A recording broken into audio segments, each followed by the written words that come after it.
thing money can't buy is your mama. She's for free and everybody knows it.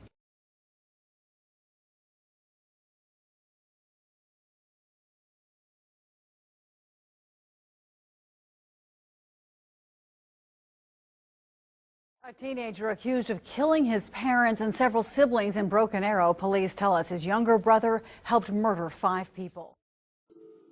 Broken Arrow, a quiet and family-friendly neighborhood of Tulsa, Oklahoma. And in 2015, where the Bever family lived. At 709 Magnolia Court, Broken Arrow. There's mom and dad. David, 52. And April, 42. And their kids. Robert, 18. Michael, 16. Daniel, 12. Christopher, 7. Victoria, 5. Crystal, 13. And Autumn, 2. They were known to be a private family that kept mostly to themselves, never really interacting with the community. To the point where they homeschooled their kids. This could be an attempt to shield them from the negative influences the world had to offer. Then on the 22nd of July 2015, at approximately 11:30 p.m., a 911 operator receives this call. Broken Arrow 911. Hello? Oh, my brother's attacking my family. After some commotion, the caller hangs up. The operator fails to make contact with the caller. There's no response. They then track the number to the address. It was 709 Magnolia Court, the home of the Bever family. 2 police officers are dispatched. On arrival, they noticed blood smears on the porch. After hearing screams, they break down the door. They see Crystal, in a pool of blood. After she was pulled to safety, she told police that her brothers stabbed her and the family. The brothers, Crystal was referring to, was 18-year-old Robert, and 16-year-old Michael. When the police initially arrived at the residence, Robert and Michael fled through the back. But they were caught shortly afterwards with the help of the K-9 unit.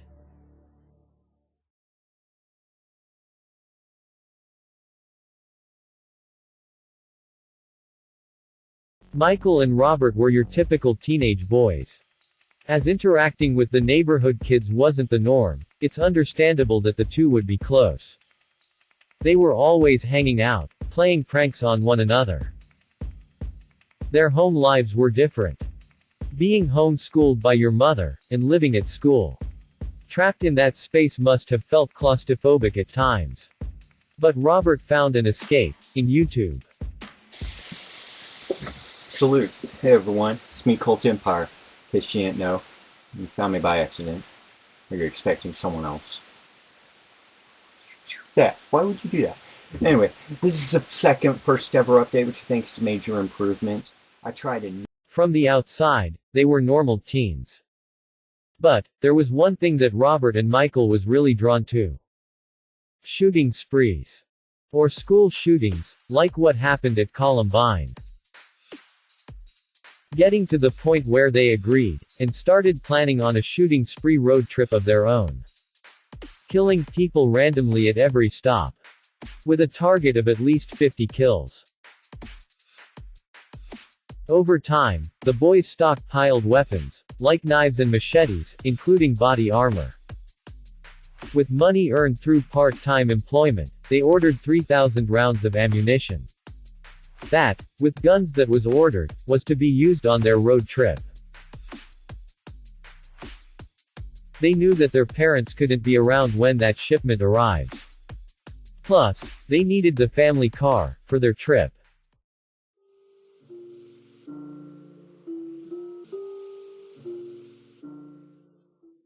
With the package expected to arrive on the 23rd of July, it was agreed to kill their family, on the 22nd of July 2015.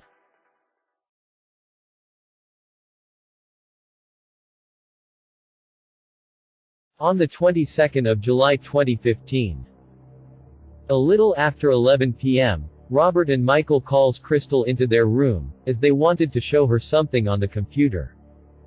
When she got close enough, they attacked. She had her throat slit, and was stabbed multiple times, in her stomach and arm. She got away but collapsed on the porch, and was dragged back in. Crystal remembers her mom's screams as she was being attacked. Christopher, 7, and Victoria, 5, had locked themselves in the bathroom. Michael then lured his younger siblings to their death, by begging them to open, telling them that he is being attacked. Wanting to save their brother, they opened the door. The police walked into a gruesome scene. They found David with 28 stab wounds to his neck, face, and arm. Then April, who was stabbed approximately 48 times to the head, neck, and arms. With Daniel, he was stabbed 21 times to the chest, shoulder, and his back.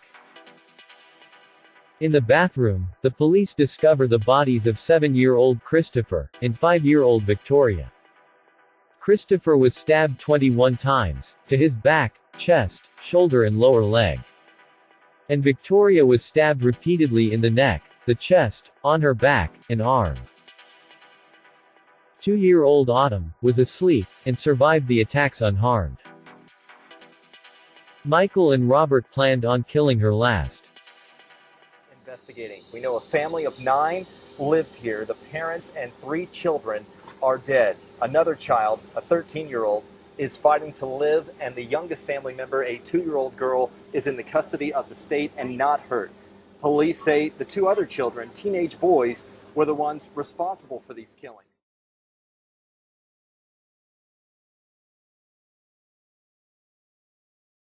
Robert Bever's testimony during Michael's murder trial. Robert explained that it was unfortunate that the plan came to fruition. It wasn't real for a long time. The plan was something he thought about to make himself feel better. He takes full responsibility for every death.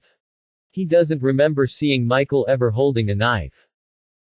Admitting to Michael helping, tricking his siblings, who had locked themselves in the bathroom, into unlocking the door. Admitting to killing his siblings and parents. He created a cold-blooded, ruthless character. Then flipped the switch, so he wouldn't have to think about his actions. Robert and Michael both received 5 life sentences without the possibility of parole.